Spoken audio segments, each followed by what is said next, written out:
us assume we have a file which we need to transfer from the source to the destination, and that file enters with the frequencies as shown in the table.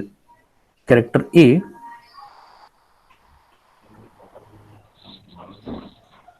उस message में, जो file के अंदर message लिखा हुआ है, उस message में कैरेक्टर ए 10 टाइम्स रिपीट होता है. Its frequency is 10. That means it is repeating the 10 times in a certain message. वो मैसेज किसी एक फाइल के अंदर है and we want to send that file from the source to destination, from the sender to the receiver. We have another character E, and that E has a frequency 15. That means the E is repeating 15 times in that message signal. We have another character which is I, and it is repeating for 12 times in a message. Then we have O with a frequency of 3, which is very less frequent in the message signal. We have U with a frequency 4. We have S with a frequency 13. We have T with the least frequency as 1. So these are the characters that are appearing in a certain message signal with the certain frequency, and the frequency is given in the table. We have a character A which is appearing 10 times in the message signal. We have another character E which is appearing 15 times in that message signal. We have I, the frequency is 12. O with the frequency is 3. U with the frequency is 4, S 13, T as 1. So if we wish to transfer, अगर हम इस message signal को send करना चाहते हैं from the sender to the receiver, हम लोग क्या करते हैं? We will convert this message into the binary form, क्योंकि जो भी ट्रांसमिशन है जो कि कंप्यूटर सिस्टम की मदद से हम लोग करते हैं, that will be converted, that will be conducted by the binary codes. So we'll convert this message into the binary form, right? How do we convert it into the binary form? किस तरीके से binary में conversion किया जाता? जो character A है उस character का ASCII code, the binary form of the A will be in ASCII form. It is represented as 97. Every character, right? ASCII, the full form of ASCII is what? American Standard Code for Information Interchange. So every character has a certain ASCII code associated with it. जो हमारे पास computer है, उस computer में जो हमारे पास keyboard है, उस keyboard का हर एक जो बटन है, that button has a ASCII character associated with it. So if you know this, आपको ये पता होगा, the ASCII character of capital A is what? 65. Great. The ASCII character of capital A is 65. The ASCII character of capital B is 66, and so on. So the ASCII characters of capital A to capital Z is 65 to 90. The ASCII characters of small a is how much? It is 97. Small b is 98, and so on. Small z is 122. So for small a to small z, the ASCII character is 97 to 122. The code of 0 is 48, 1 is 49, up to 9. How much? So we have different characters, like we have capital A to Z. we have small a to z, we have zero numbers as well, 0 to 9. So we have different characters, and for each characters we have a specific ASCII code associated with. तो ASCII code जो capital A का है वो 65 है, वो 65 को binary में convert करेंगे, और बाइनरी में कन्वर्ट करने के बाद एक 1 बाइट का जो मैसेज है, 1 बाइट का जो मेमोरी है, इट विल ऑक्यूपाई. तो every character will occupy the 8 bits of space in the memory. 65 will take 8 bits in the memory. 66 will also take 8 bits in the memory. If you convert the 65 into binary form, how will you write 65 into the binary? 1, 2, 4, 8, 16, 32, 64. And plus 1, so the 0 will be converted into 1. So this is 2 power 0, this is 2 power 1, 2, 3, 4, 5, 6. 2 power 6 is how much? 64, and 64 plus 1 is 65. So this is the correct binary representation of 65. 65. 1, 5 times 0, 1. So this is how you will write 65 into the 8 bits form. इसको 8 bit में convert करते हैं. Same way आप 66 को 8 bits मतलब binary form में convert करेंगे. तो each character will take 8 bits into the memory system. So observe this. Observe the table. The A is appearing 10 times. That means A itself will take 8 bits in the memory.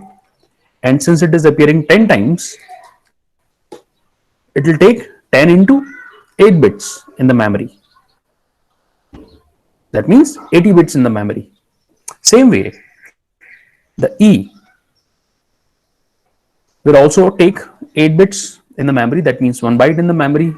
I, O, U, S and T.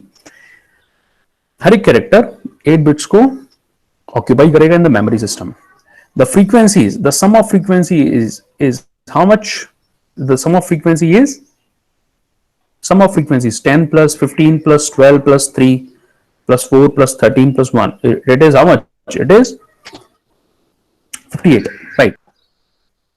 So the total number of bits जो एक message occupy करने वाला है binary form में, that will be how much? Length is 58.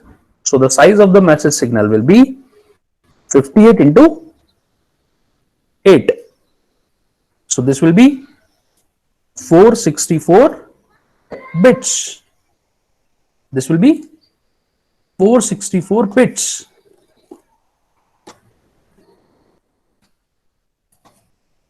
Right?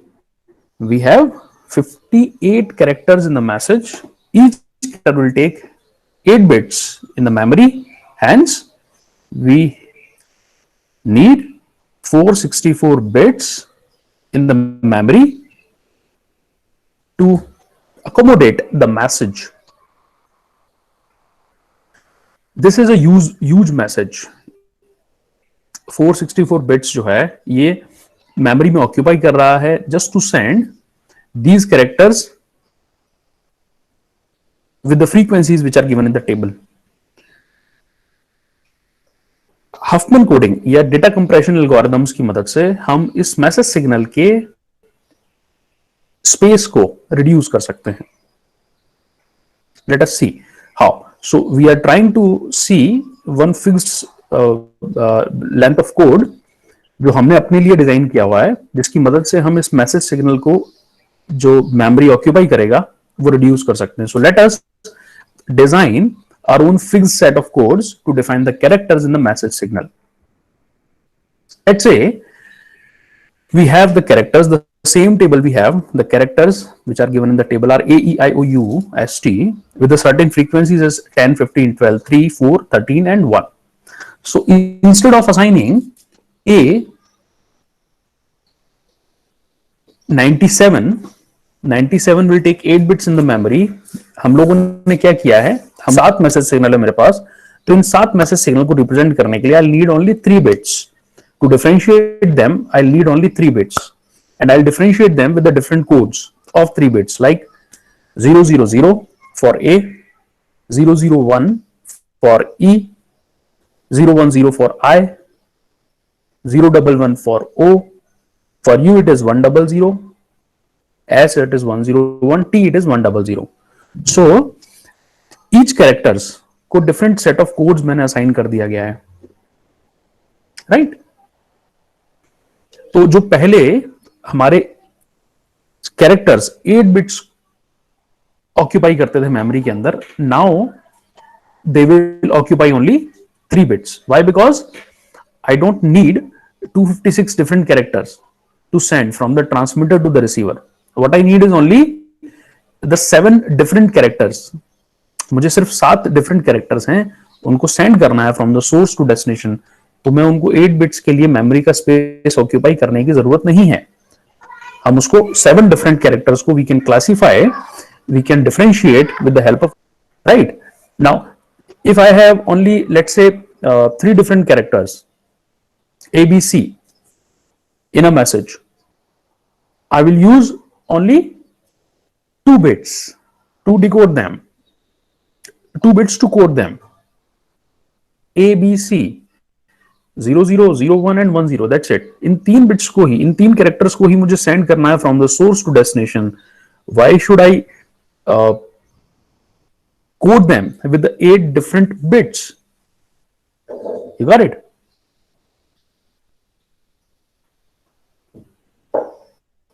If I had, let's say, 15 different characters in a message, उन 15 different characters को code करने के लिए, how much bits do I need? In this case, only 4 bits. Because 15 different symbols or 15 different characters or 15 different levels को identify करने के लिए, I just need the 4 bits to code them and to differentiate them with each other.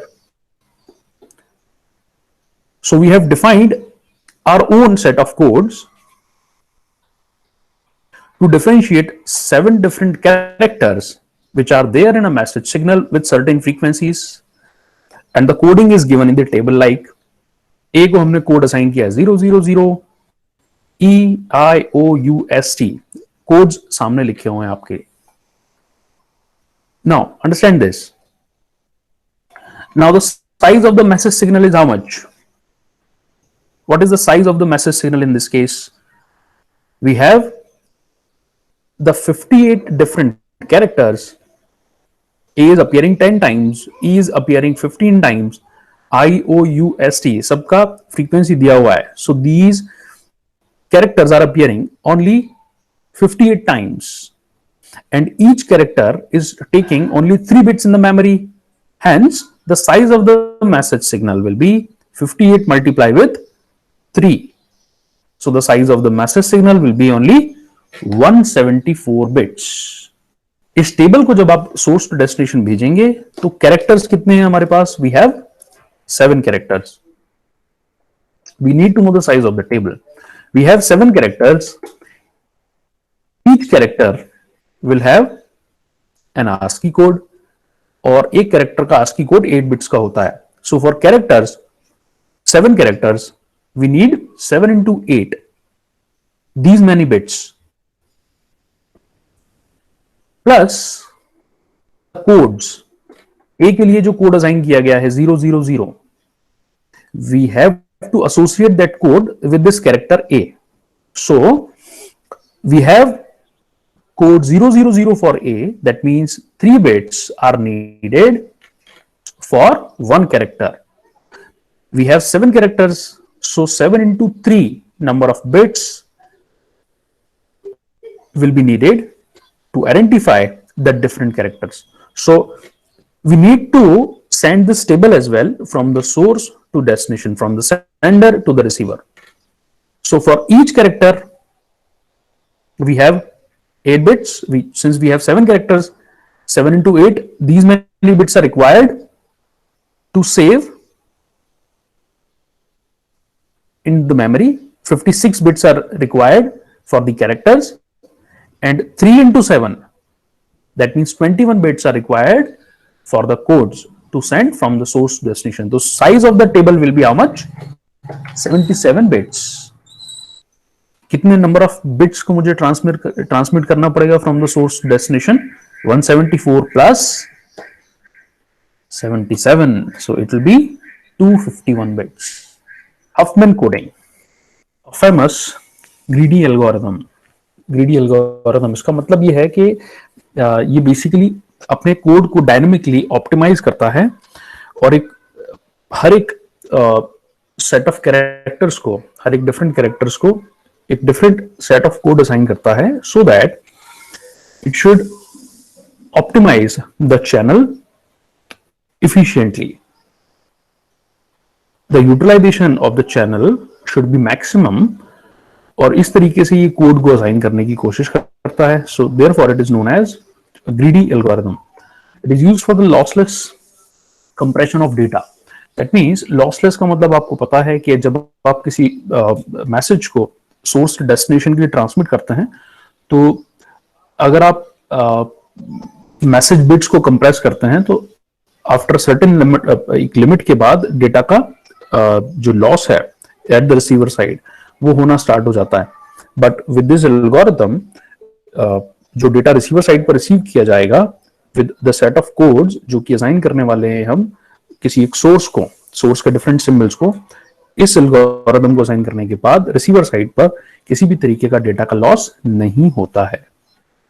It uses the variable length encoding. So यहां पर fixed length, fixed set of length नहीं होता है किसी भी कोड वर्ड्स का. जैसे कि हमने थोड़ी देर पहले लास्ट जो 2 एग्जांपल हमने चेक किए थे, उन एग्जांपल्स में हमने चेक किया था कि जब आप ASCII कैरेक्टर्स यूज करते हैं, ASCII कोड वर्ड्स यूज करते हैं, ऐसा करने पर हर एक कैरेक्टर्स को fixed set of bits, that means 8 bits are assigned to each characters, whatever may be the character, whatever may be its frequency, आप उस कैरेक्टर को 8 बिट्स असाइन करने वाले हैं. सेम वे हमने जो लास्ट एग्जांपल, हमने जो pre set of code words अपनी सहूलियत के हिसाब से डिजाइन किए थे, उसमें हमने उस हर एक कैरेक्टर को regardless of its frequency we have assigned 3 bits to each characters. So in the Huffman coding algorithm, we take care of the occurrence of the characters, और उस occurrence के according उस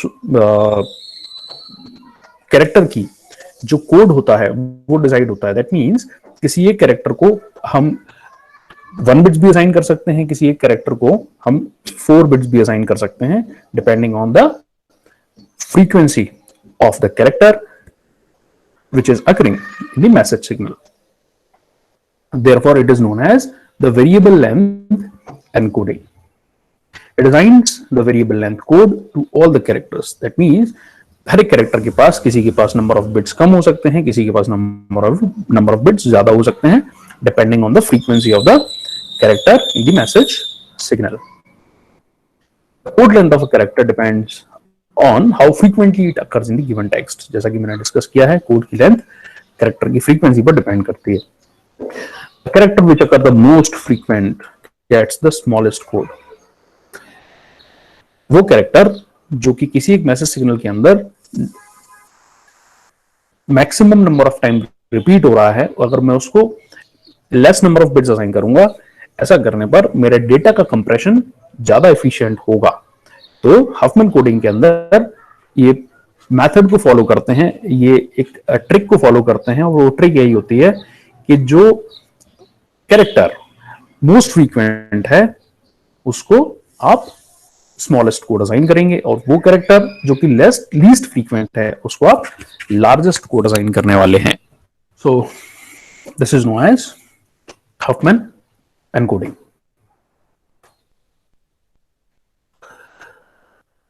Huffman coding implements a rule known as prefix rule. This is to prevent the ambiguities while decoding. Prefix rules की मदद से जब हम decode करते हैं किसी भी एक सिग्नल को, तो एम्बिगिटीज को हम रिड्यूस कर सकते हैं, प्रिवेंट कर सकते हैं, दूर कर सकते हैं. It ensures that the code assigned to any character is not a prefix to the code assigned to the other character. Steps while using the Huffman coding. There are two major steps in the Huffman coding. The step number one is building a Huffman tree from the input characters. जो भी input characters हैं, जैसा कि हमारे last table में हमने check किया था, AEIO, USNT, these are the characters, और इन कैरेक्टर्स की मदद से हम एक हफमैन ट्री को क्रिएट करेंगे, बनाएंगे. This is the step number one. The step number two is assigning the code to the characters by traversing the Huffman tree. Huffman tree में ट्रैवर्स करते वक्त हम हर एक कोड को, हर एक कैरेक्टर को एक कोड असाइन करने वाले हैं. So each character will get a code, a different set of codes, and this is the second step in the Huffman coding algorithm. Step number one, Huffman tree. कैसे create करते हैं? Let us see. The steps involved in the constructions of the Huffman tree is as follows. तो पहला step है, we'll create a leaf node for each character of the text. जितने भी characters आपको उस टेक्स्ट के अंदर दिखाई दे रहे हैं, जैसे कि हम लास्ट एग्जांपल को देखते हैं, उस एग्जांपल में हमारे पास जो डिफरेंट कैरेक्टर्स थे, जो डिफरेंट टेक्स्ट थे, टेक्स्ट के अंदर जो डिफरेंट कैरेक्टर्स थे, उन सब का एक नोड बनाएंगे हम. So we have 7 different characters in the text. So we'll make how many nodes? 7 leaf nodes. हम लोग 7 डिफरेंट लीफ नोड्स क्रिएट करने वाले हैं. ये सबसे पहला स्टेप रहेगा. Leaf node of a character contains the occurrence frequency of the character. Leaf node के पास हम उसकी फ्रीक्वेंसी जो है, कितने नंबर ऑफ टाइम्स वो अकर हो रहा है, रिपीट हो रहा है किसी एक मैसेज सिग्नल के अंदर, वो उसका वेट होता है, वो उसको असाइन कर दिया जाता है. सो this is the second step. Then we'll arrange all the nodes in the increasing order of their frequency value. सबसे इंपॉर्टेंट पॉइंट है जो कि आपको याद रखना है, और वो ये है, ये जितने भी नोड्स हैं, इन नोड्स को we'll arrange them in the ascending order, increasing order of their frequency value. Considering the first 2 nodes having the minimum frequency, उसके बाद का स्टेप ये है कि जब आप इंक्रीजिंग ऑर्डर में उनको अरेंज कर लेंगे, असेंडिंग ऑर्डर में अरेंज कर लेंगे, तो हम लोग क्या करने वाले हैं, we'll take the first 2 nodes having the minimum frequency, जिनकी फ्रीक्वेंसी सबसे कम है, उन 2 नोड्स को लेने वाले हैं. And then step 1, create a new internal node. एक नया नोड क्रिएट किया जाएगा. The frequency of this new node is the sum of the frequency of दो 2 नोड्स. जो 2 नोड्स हमने सिलेक्ट किए थे जिनकी फ्रीक्वेंसी मिनिमम थी, उन दोनों की फ्रीक्वेंसी को ऐड करेंगे, और ऐड करने के बाद एक तीसरा नोड क्रिएट होगा. उस तीसरे नोड को आप रिप्लेस कर देंगे उन 2 नोड्स की जगह पर. सो वो 2 नोड्स को आप हटा देंगे ट्री में से, और उन 2 नोड को हटाने के बाद सिंगल नोड को आप रिप्लेस कर देंगे. जो फ्रीक्वेंसी उस नोड का वेट, उस नोड की फ्रीक्वेंसी क्या होगी, जिन 2 नोड्स से वो क्रिएट किया गया, उन दोनों नोड्स की फ्रीक्वेंसी का sum. Third point, make the first node as a left child and the other node as a right child of the newly created node. तो जो नया नोड क्रिएट होगा उसके 2 चाइल्ड होंगे, एक लेफ्ट चाइल्ड होगा, एक राइट चाइल्ड होगा. लेफ्ट चाइल्ड की फ्रीक्वेंसी कम होगी और राइट चाइल्ड की फ्रीक्वेंसी ज्यादा होगी. Next point, keep repeating the steps until all the nodes form a single tree. ये steps को हम repeat करते जाएंगे. 2 nodes के sum करके तीसरा node create करना, उन 2 nodes को हटा के उस तीसरे node के child में add कर देना. ये process को हम repeat करते जाएंगे until we form a single tree, and the tree finally obtained is desired Huffman tree. So these are the steps that we are going to follow while creating a Huffman tree. We'll see this with the example that we have seen earlier. एक important formula है, वो आप अभी देख सकते हैं, इसके आगे हमें जरूरत पड़ेगी, अभी जरूरत नहीं, आगे जरूरत पड़ेगी. फॉर्मूला क्या है? The total number of bits in the Huffman encoded message. आप बिट्स कैसे आइडेंटिफाई करेंगे? जो अभी हमने थोड़ी देर पहले 464 या 254 या 271, इस तरह का जो भी था प्रोसेस में फॉलो किया था बिट्स को। हफमैन ट्री में आप नोड आप कैसे आइडेंटिफाई करेंगे कि कितने नंबर ऑफ बिट्स यूज किए जाने वाले हैं, उसका फॉर्मूला दिया हुआ है। The formula is total number of characters in the message multiplying with the average code length per character. So this is nothing but the summation of the frequency multiplying with the code length. ये formula है, ये हम use करने वाले हैं to find the number of bits required while encoding a message using the Huffman encoding algorithm. Huffman coding, ये problem हम पहले भी देख चुके हैं, सेम टेबल हमने देखा था। इस टेबल में हमने चेक किया था, we have 7 different characters A, E, I, O, U, S and T. We have seen the frequencies. The occurrence of A is 10 times, the occurrence of E is 15 times, I is 12 times, O is 3 times, U 4, S 13 and T once. Huffman coding is used for the data compression. Determine the Huffman code for each character. Equation है, determine the Huffman code for each character, determine the average code length, determine the length of the Huffman encoded message in the bits. Solution, भाई सबसे पहला step क्या था? We'll construct a Huffman tree. How to construct a Huffman tree? We'll take each character and make a leaf node in the Huffman tree. So we'll take each character. हमारे पास 7 different characters थे, A, E, I, O, U, S and T. इस तरह से हमने 7 different characters को उनकी frequency के ascending order में arrange किया हुआ है. Increasing order of their frequency is T is occurring only once, so it is the leftmost node of the Huffman tree. Then O is occurring 3 times, so it is the second most left node of the tree. Ascending order में आप हर एक characters को place करने वाले हैं. After O you will get U, frequency is 4, A frequency is 10, I 12, S 13, E is 15.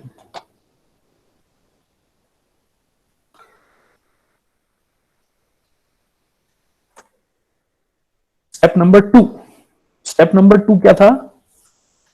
We'll take the 2 leftmost nodes, add their frequency and create a third node and add that third node in the Huffman tree. We'll reduce, हम लोग उस 2 nodes को, पुराने जो 2 nodes थे जो कि जिनकी फ्रीक्वेंसी सबसे कम थी, उन दोनों को हटा देंगे, तीसरे नोड को ऐड कर देंगे और जो 2 नोड हैं उनको चाइल्ड की तरह रिप्लेस करने वाले हैं नेक्स्ट नोड के. So we are considering the 2 nodes having the minimum frequency. We'll create a new internal node. The frequency of the new internal node is the sum of the frequency of 2 nodes. Make the first node as a child, first child, and the other node as a right child. So we'll repeat this step. This is the next step. We'll take the 2 leftmost nodes, which were T and O. T and O को हमने लिया है और उन दोनों को add किया. दोनों की frequency respectively were 1 and 3, which were the least. We added them, 3 plus 1 is 4, and we created a new node जिसको हमने लेफ्ट साइड पर प्लेस किया है, which is this 4, जिसको हमने लेफ्ट साइड पर प्लेस किया है. So this is the new created node 4. ये जो नोड है, ये नोड क्रिएट हुआ है because of the left most 2 nodes. इन दोनों को हमने ऐड किया और अब चेक किया, जो नया नोड क्रिएट हुआ है उसका left child is T with the weightage as 1, जो कि वेट पहले था, सेम वेट हम रखने वाले हैं. The right child is O with the weight as 3. Now observe this. We have a new tree, and that tree is this. और इस ट्री में you can see the weights or the frequency is still in the ascending orders. The frequencies are still in ascending order. 4, after 4 we have another 4 which is U,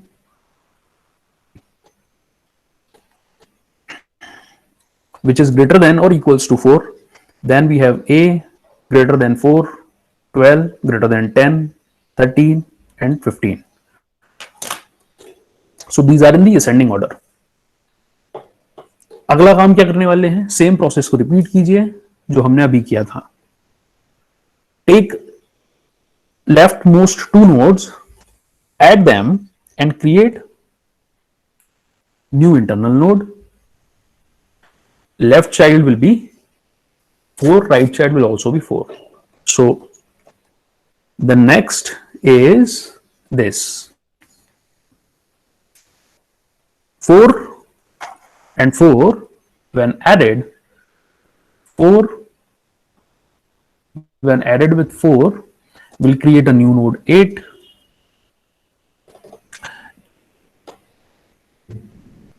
पुराने 2 nodes को हम उस tree में से हटा देंगे और नए नोड 8 को हम ऐड कर देंगे. इस ट्री को, इसमें जो नोड्स हैं ये नोड्स असेंडिंग ऑर्डर में हैं. Yes, they are in ascending order. 8 is less than 10, is less than 12, less than 13, less than 15. So we will repeat this process again. जो step हमने अभी follow की है. We'll take the leftmost 2 nodes, which is what? 8 and 10, and we'll add them. Take a new node 18. The left child is 8, right child is 10. So the next tree will be this 18. The left child is 8, right child is 10. Check this leaves. इस tree में check करें क्या ये leaves ascending order में हैं of their weights. No, they are not in the ascending orders. 18 is greater than 12 and 13 and 15. So हम लोग क्या करने वाले हैं, ये जो हाईएस्ट वेट है उसको हम राइट साइड प्लेस करेंगे, इंक्रीजिंग ऑर्डर में लगाने की कोशिश करेंगे. So my new tree is given like this: 12, then 13, then 15, and then 18. Which 2 frequencies will be added?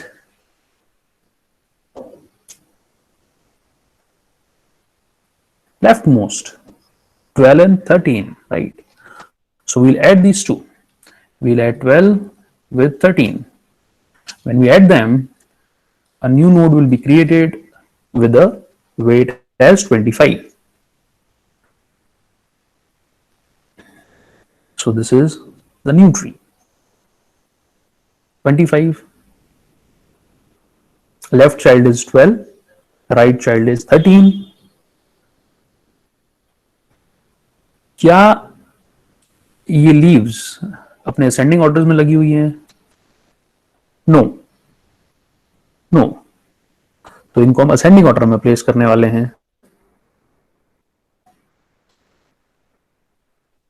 And this ascending order is 15, then 18, then 25. So when 15 added with 18, we'll get 33. Now check this. If these 2 frequencies are in ascending order, these leaves are not in ascending order. तो इनको ascending order में place करने क्या काम करेंगे? The ascending order is 25, then 33.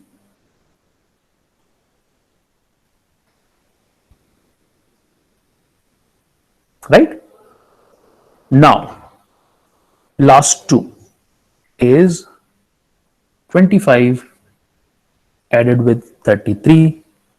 The answer is 58. 58. And this is our desired Huffman tree. Let us see the rule. We assign the weights to all the edges of the constructed Huffman tree. हम weight assign करने वाले हैं edges को जो हमने Huffman tree बनाया है उसका. Let us assign the weight 0 to the left edges and weight 1 to the right edges. ये रूल हम बनाया है, ये कन्वेंशन जो हम फॉलो कर रहे हैं. The people may change their convention according to their need.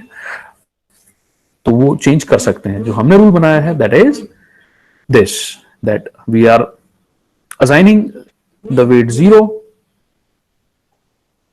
to the left edge and assigning the weight 1 to the right edges. If you assign the weight 0 to the left edges and then assign the weight 1 to the right edges, if you assign the weight 1 to the left edges then assign the weight 0 to the right edges, दोनों में से कोई भी एक आपको follow करना पड़ेगा. अगर 0 लेफ्ट को किया है तो राइट को 1 कीजिए, अगर लेफ्ट को 1 किया है तो राइट को 0 कीजिए. Any of the two convention may be followed, but follow the same convention at the time of decoding, that is adopted at the time of encoding. मतलब encoding के टाइम पर, ट्रांसमीटर के टाइम पर जो आपने rule use किया था, same rule आप रिसीवर टाइम जब डिकोड करेंगे मैसेज को तब अप्लाई करेंगे. अगर आपने लेफ्ट को 1 असाइन किया था ट्रांसमीटर पर एनकोड करते वक्त, तो रिसीवर साइड पर डिकोड करते वक्त भी लेफ्ट को 1 असाइन करेंगे.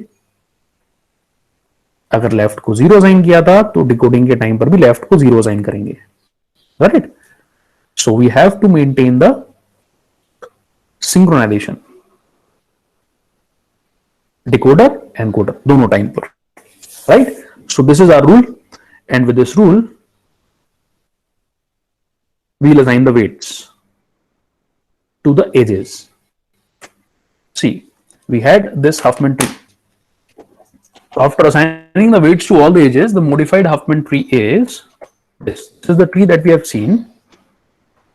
Now we will assign the weights.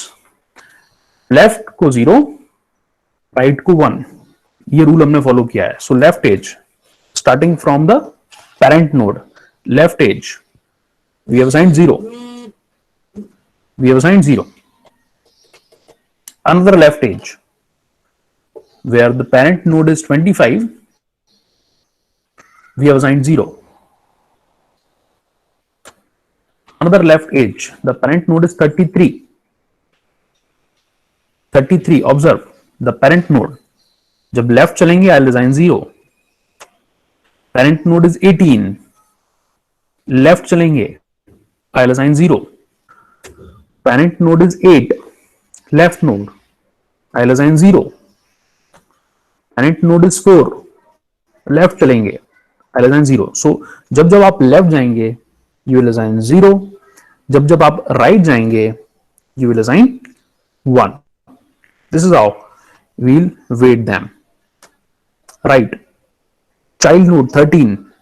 Observe, when the child node is 13, 13. Right गए हैं, पेरेंट नोड 25 के राइट गए हैं, आई विल असाइन 1. पेरेंट नोड 58 के राइट गए हैं, आई will assign 1. Observe, parent node 33 right गए हैं, आई विल असाइन 1. पेरेंट नोड 4 नीचे, ऑब्जर्व करें, parent node is 4, child node is 3, right गए हैं 4 से, आई विल असाइन 1. ऑब्जर्व करें 8 को, पेरेंट नोड इज 8, राइट जाने पर I will assign 1. Then parent node is 18, right जाएंगे 10 की तरफ, I will assign 1. You got it? Weightage is clear, weight clear है. पेरेंट नोड में हम लोग वेट कैसे असाइन करते हैं? How do we assign the weights? Great. तो ऐसा वेट असाइन करने के बाद सबसे लास्ट ऑप्शन जो हमारे पास आएगा वो ये आएगा. ग्रेट. वो ये आएगा कि हम हमारे पास हर एक कैरेक्टर के पास एक different set of code words आने वाला है. This left most node is I. I का जो कोड है वो किस तरह से आएगा? फ्रॉम द पेरेंट आप चाइल्ड के लिए मूव करते जाएं.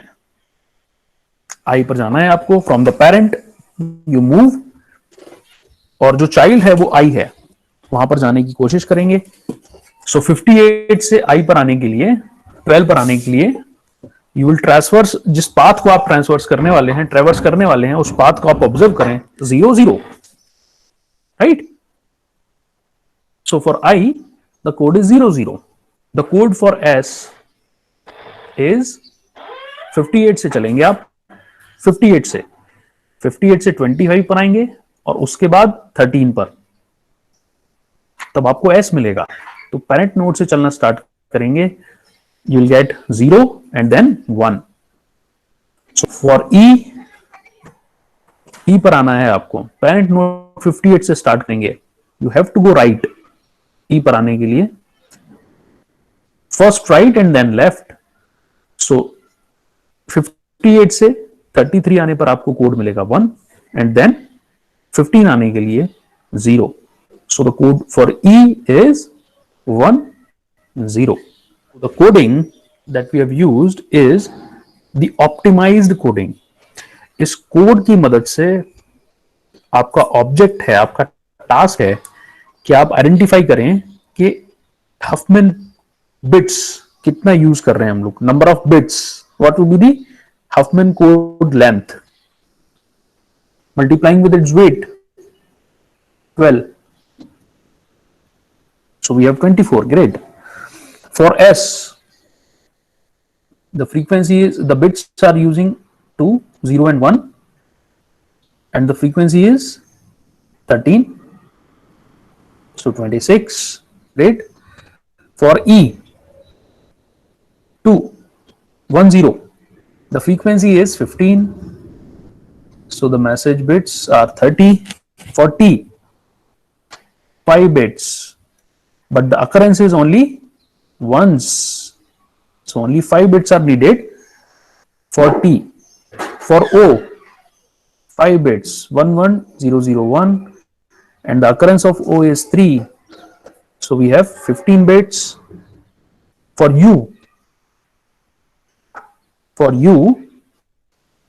we have 4 bits, multiplying with the occurrence of U is 4, so total 16 bits. And for A, 1 1 1 3, but the occurrence is 10 times, so this is 30.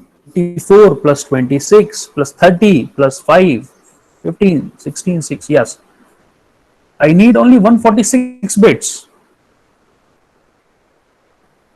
I need only 146 bits. तो जो message signal लिखा हुआ है, जिस message signal में I 12 times आ रहा है, S 13 times, E 15 times, T O U A in frequencies के साथ आ रहे हैं. हफमैन कोडिंग की मदद से अगर मैं ट्रांसमीटर से सेंड करना चाहता हूं रिसीवर के लिए, तो how many bits are required for the message signal is how much 146. But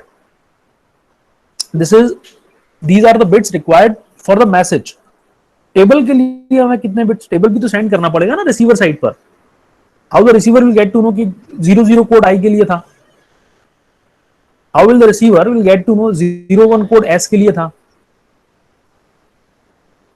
so what all the bits that are required for the table to save in the memory. Memory में space table कितना occupy करेगा, कैसे पता करेंगे? मैंने आपको बताया था लास्ट क्लास में, अभी थोड़ी देर पहले. We have how many characters? We have 7 characters. ASCII, हाँ, ASCII for each character is 8. So for characters we have 56 bits. And codes, codes आप चेक करें, कोड्स कितने चाहिए आपको, कितने बिट्स की जरूरत है, 2 plus 2 plus 2 plus 5 plus 5 plus 4 plus 3, I के लिए only 2 bits. So 2 plus 2 is 4 plus 2 is 6 plus 10 16 20 and 23. So this is 79 bits for for the table, to send the table from the source to destination. How many bits is required? 79. So the total bits required is 146 plus 79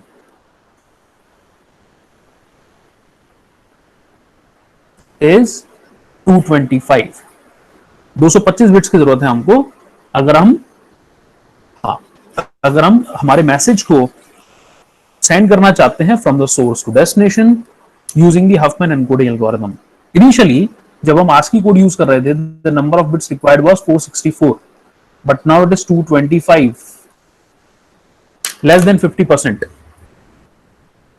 less than 50%, मतलब आपने reduction 50% से ज्यादा कर दिया है. जो coding आप use कर रहे हैं, उस कोडिंग की मदद से आपने मैसेज सिग्नल को less number of bits assign किए हैं, so that the data that will be traveling from the source to destination will be less, hence the efficiency will be high. आगे चलने के लिए डिकोडिंग प्रोसेस को follow करते हैं. Using the above binary codes, decoder side पर किस तरीके से काम किया जाएगा. Let's say using the above binary codes we have a string and we want to send that string from the source to destination. एक string है STAEIOUT, ये string मुझे send करना है from the source to destination. तो जब इस string को मैं लिखूंगा तो मैं किस तरह से लिखूंगा. S के लिए जो कोड है that is 01, T के लिए I guess 110000. इस तरीके से सारे कोड्स को I list down, और एक जो मैसेज सिग्नल बनेगा बाइनरी में वो आपको दिखाई दे रहा है. ये स्ट्रिंग को मैं सेंड करना चाहता था from the source to destination. Binary में जो मैसेज सिग्नल बना दैट वाज 0 111 000 4 times 1 000 11 00. ये सारी एनकोडिंग प्रोसेस को अप्लाई करने के बाद एस का जो कोड था उसको रिप्लेस किया, टी के कोड को टी से रिप्लेस किया, and I'm trying to I'll be sending this message signal from the source to destination. Receiver side पर किस तरीके से काम होगा उसको देखने के लिए आपके पास रिसीवर साइड पर टेबल होना चाहिए. You must have this table at the receiver side. जब तक आपके पास टेबल नहीं होगी आप आइडेंटिफाई नहीं कर पाएंगे कि क्या सिग्नल था.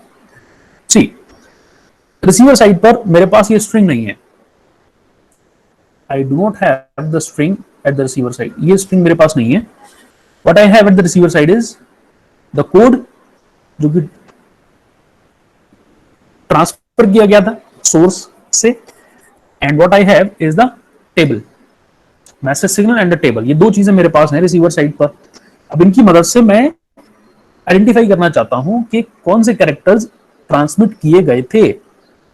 So what I will do is I will take first character which is first bit which is 0. I'll take 0 and I'll start traveling from the node. Node से हम लोग पेरेंट नोड जो है उस पेरेंट नोड से चलना start करेंगे. 0 का मतलब है लेफ्ट और 1 का मतलब है right. So parent node is 58, यहां से चलना स्टार्ट करेंगे. 0 का मतलब है लेफ्ट, लेफ्ट पर गए, हम आए कहां पर 25 पर. क्या कोई कैरेक्टर आया? यहां पर कोई कैरेक्टर नहीं आया. तो उसके बाद का बाइनरी बिट यूज किया जाएगा. Binary bit is 1. 1 का मतलब है राइट, तो 25 के 1 मतलब राइट पर जाएंगे. You will get the node which is the leaf node, which is also a character, which is S. So you will print it S. You will print it. Got it? ये गया. Next character के लिए काम वही basic से start करेंगे जो हमने अभी किया था। सबसे पहला काम, I take one means great, one means right. सबसे पहला ये आया वन मीन्स राइट। राइट का मतलब हम 58 से चलना स्टार्ट करेंगे। 58 का राइट 33। उसके बाद वाला कैरेक्टर इज ऑल्सो 1। 33 का राइट इज 18। कैरेक्टर नहीं आया। Then we have 0। 0 means left. Left का मतलब 8 आया। कोई चाइल्ड नोड नहीं है, ये कोई कैरेक्टर नहीं है ये। Then again I get 0। 0 means again left. 4 आया। 4 is not a character. Then again 0, फिर लेफ्ट गए तो अब की बार मेरे पास T आया। So I print it, I write T। Once I'm done with this, I'll cross it.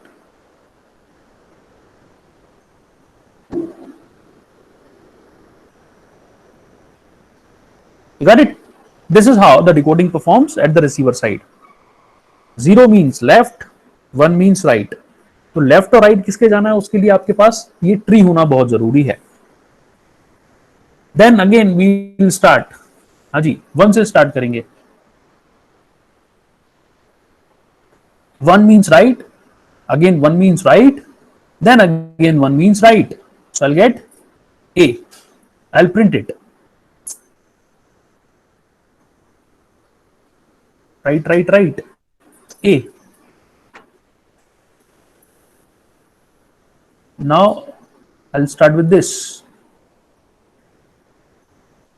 1 means right, 0 means left. हमारे पास कैरेक्टर आ गया E. I'll print it. This is how we performs the decoding at the receiver side. तो इस तरीके से पूरा message signal read करेंगे और जैसे जैसे आगे बढ़ते जाएंगे डिकोडिंग परफॉर्म होती जाएगी। This is the prefix code. Why? Because prefix code में मैंने बताया था no shorter code is the prefix of a longer code. No shorter code is the prefix of a longer code. 00 अगर I के लिए assign किया गया है तो 001 या 0011 या 00101 ये 00 किसी और कोड का प्रीफिक्स नहीं हो सकता। ये 00 किसी और कोड में शुरुआत में नहीं आएगा। After encoding we are given 8 different symbols, 8 different message symbols, x1, x2, x3, 4, 5, 6, 7 and 8 जैसे कि हमको पहले दिए गए थे AEIOUST। Same way we are given with the different message symbols x1 to x8. We are given the probabilities of each of the symbols. The occurrence of the symbol x1 is 0.22 with the probability 0.22। जो occurrence frequency में दी गई थी last example में, अब हमने उसको probability में convert कर दिया है। That means the x1 is occurring the maximum time because its probability is very high. x2 is occurring with the probability 0.2, x3 is 0.18, x4 is 0.15, x5 is 0.1, x6 is 0.08, x7 is 0.05, x8 is 0.0. These are the probabilities of each of the symbols source से produce होने के लिए। Source से produce होने की probability जो है हर एक सिंबल की वो दी हुई है। प्लीज टेल मी, क्या ये प्रोबेबिलिटीज अपने डिसेंडिंग ऑर्डर्स में है? सो this is my first requirement. मेरी पहली रिक्वायरमेंट यही है कि ये सारी प्रोबेबिलिटीज किसी एक सेट ऑफ ऑर्डर में अरेंज होना चाहिए और वो set of order is preferably taken as the descending order. 0.22 सबसे पहले है, उसके बाद 0.2, 1.8 and so on. 0.02 is the least occurrence. तो ये डिसेंडिंग ऑर्डर में सबसे पहला स्टेप हमारा ये है कि हम सारी प्रोबेबिलिटीज को उनके डिसेंडिंग ऑर्डर में अरेंज करेंगे. हफमैन एनकोडिंग में हफमैन ट्री बनाने का ये तरीका है. जब हम डिसेंडिंग ऑर्डर में अरेंज करेंगे तो उसके बाद हमने क्या किया था, we took the two leaves, left most leaves, उन दोनों फ्रीक्वेंसीज को हमने सम किया था और सम करने के बाद एक नया नोड लेफ्ट हैंड साइड पर ऐड किया था जो कि उन दो नोड के वेट का सम था. Right. So the left most in this case is what? The least occurrence or the least probable characters. What? X7 and X8. So the probability of those two is 0.05 and 0.02. I'll add them and I'll get 0.07. This is my next node. जो मेरा नया tree है अब उसका ये नया node आ चुका है 0.07. उन दोनों प्रोबेबिलिटीज का सम किया मैंने, 0.05, 0.02 ऐड किया, नया सम आया, नया नोड आया और बाकी का ट्री हमारा वैसा का वैसा,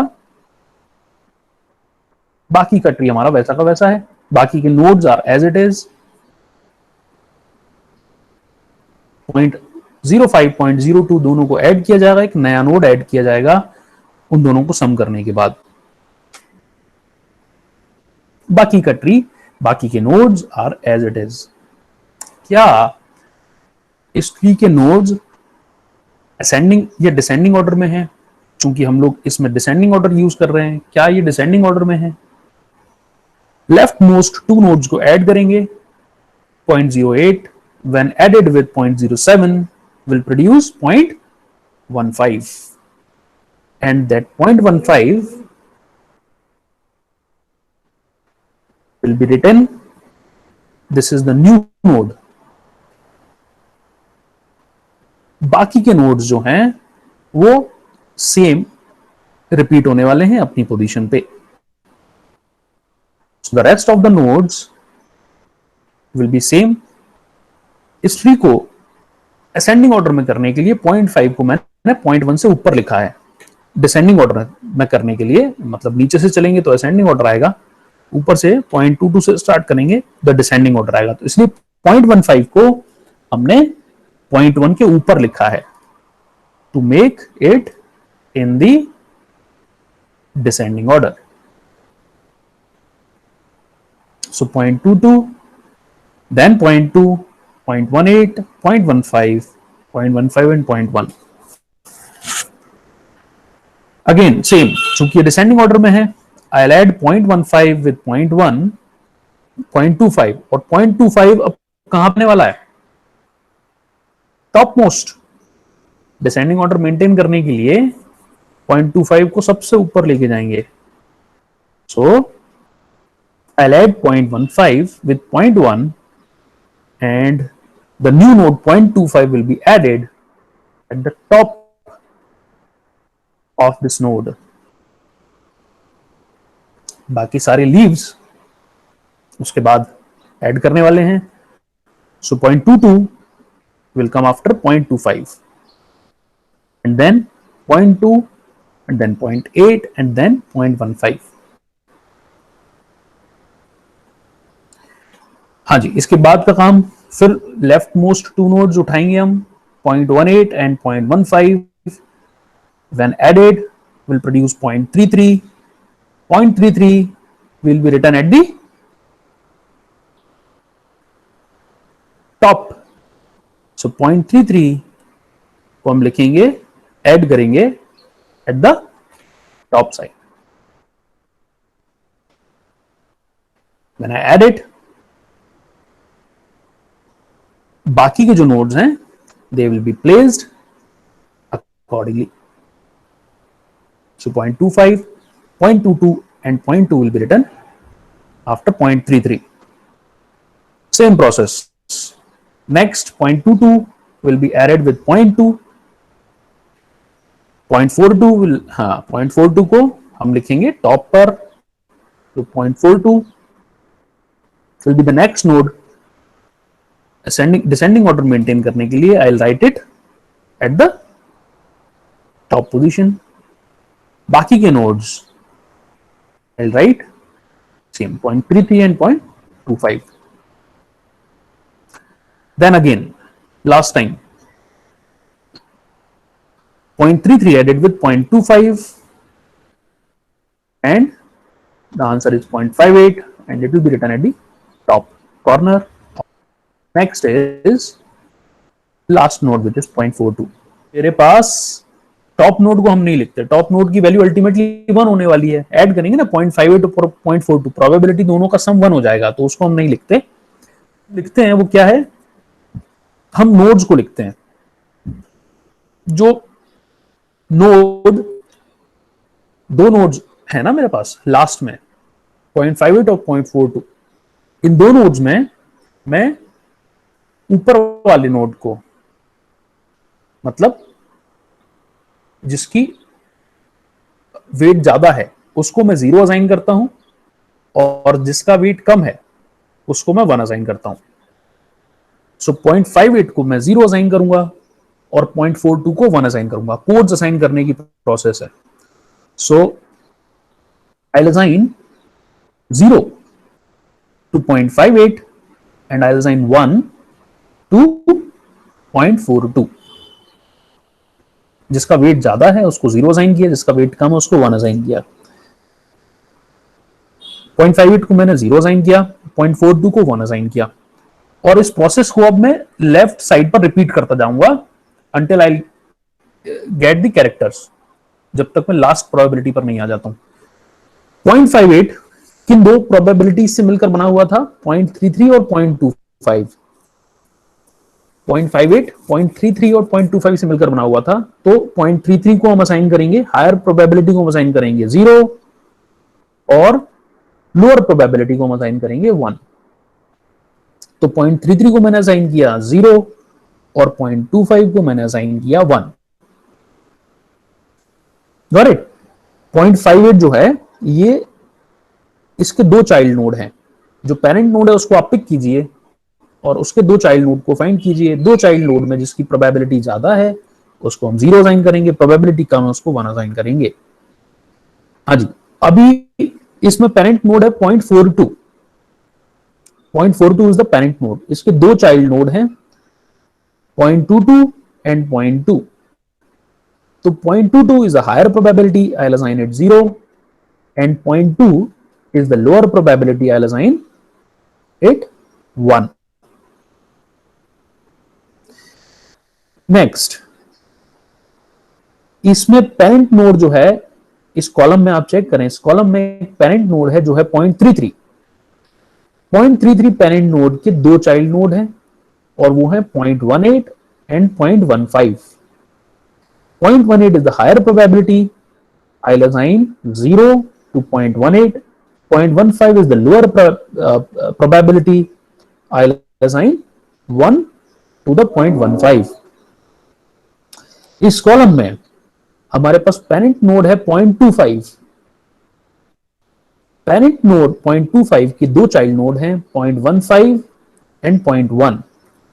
0.15 is the higher probability, I'll assign 0, and 0.1 is the lower probability, I'll assign 1।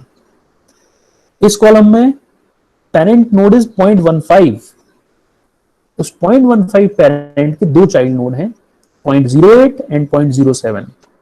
So I'll assign 0 and 1 to 0.08 and 0.07 respectively. Then the parent node is 0.07. 0.07 parent node के दो चाइल्ड नोड हैं 0.05 and 0.02।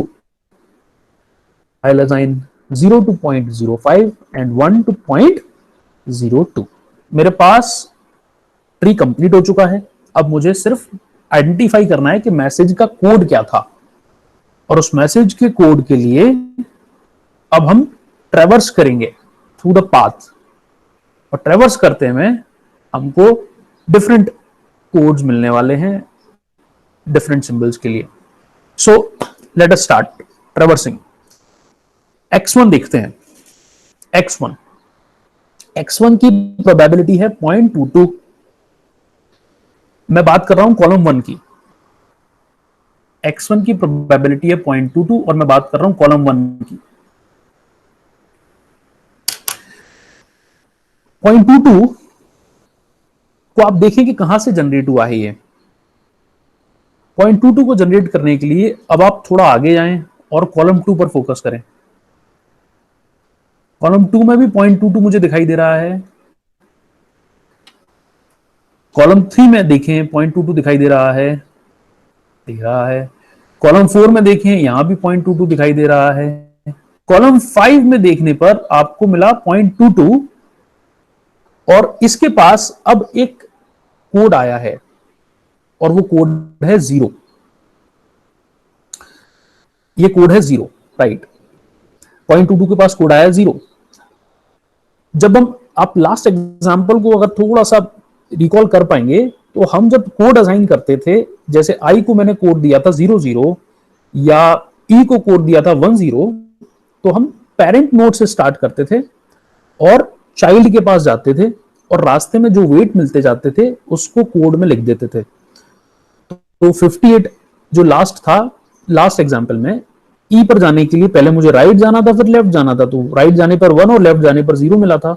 सेम वे 10 कोड आया था, मतलब आप parent से start किए थे, चाइल्ड पर आए थे तो आपने लेफ्ट से राइट कोड को लिखा था, और अगर आप चाइल्ड से स्टार्ट करके पेरेंट पर जा रहे हैं तो आप कोड को राइट से लेफ्ट लिखेंगे। So since we got 0 first, I will write 0 at the right most side, 0। Then next column पर जाएंगे। नेक्स्ट कॉलम में 0.22 का पेरेंट नोड क्या है? 0.42। 0.42 के पास कोई कोड आया क्या? इसमें नहीं आया। इसके बाद नेक्स्ट कॉलम पे जाएंगे और नेक्स्ट कॉलम में ऑब्जर्व करेंगे। इसके बाद नेक्स्ट नोड पर जाएंगे और नेक्स्ट कॉलम में ऑब्जर्व करेंगे 0.42 के पास कोड है यहां पर, और ये कोड क्या है? 1। This code is 1। तो मैंने 0 और 1 जो लिखा है इसको हमने ट्रेवल किया है from the child to parent. पर जब आप कोड असाइन करते हैं तो कोड असाइन करते में आप जाते हैं from the parent to child. So from the parent to child जब आप जाएंगे यू विल गेट 1 कोड, आपको पहले मिलेगा और उसके बाद मिलेगा 0, and this is how you will travel at the x1। So the code for x1 will be 1 0 1 0। x2 के लिए ऑब्जर्व करें। x2 मुझे 0.2 के लिए कोड निकालना है, x2 के लिए कोड निकालना है, probability is 0.2। First column check करें, क्या 0.2 के पास कोई कोड है? नो, 0.2 के पास कोई कोड नहीं है। सेकंड कॉलम चेक करें, क्या 0.2 के पास कोई कोड है? नो। थर्ड कॉलम चेक करें, 0.2 के पास कोई कोड है? नो। फोर्थ कॉलम चेक करें, क्या 0.2 के पास कोई नोड है, कोई कोड आया? नो। फिफ्थ कॉलम चेक करें, क्या 0.2 के पास कोई कोड आया? Yes, and the code is 1। 0.2 का कोड है 1। ग्रेट, तो मैंने 1 लिख दिया। आगे गए नेक्स्ट कॉलम में, क्या 0.2 के पास कोई कोड है? 0.2 का पेरेंट नोड क्या है? 0.42। क्या 0.42 के पास कोई कोड है? नहीं है, नहीं है। हाँ, उसके बाद आगे गए नेक्स्ट कॉलम, क्या 0.42 के पास कोई कोड है? Yes, the code is 1। So now travel from the parent node to child node, और जो कोड मिले उसको आप लिस्ट डाउन कर दें x2 के लिए। पेरेंट से चाइल्ड के लिए आप देखें ऊपर क्या मिलेगा? 1 and then 1। So the for x2 के लिए कोड क्या आएगा? 1 1।